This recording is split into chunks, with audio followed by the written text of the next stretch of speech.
తర్వాత వచ్చిన జనరేషన్ అంతా కూడా స్త్రీ కన్య నరులే. స్త్రీ కన్య నరులే. మరి అలాగంటే యేసు ప్రభు కూడా స్త్రీ కన్య నరుడే కదా అనొచ్చు.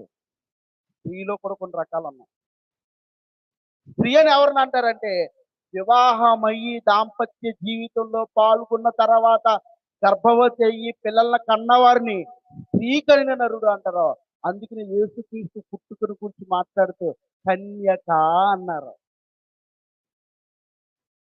అర్థమైందా?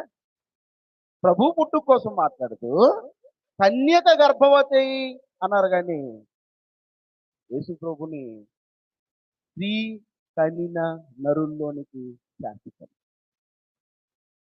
అంటే ఇప్పుడు వచ్చిన వాళ్ళందరూ కూడా ఆదాము, అవ్వ, యేసు ప్రభు ఈ ముగ్గురు తప్ప ఇక్కడ వచ్చిన జనరేషన్ కోటాను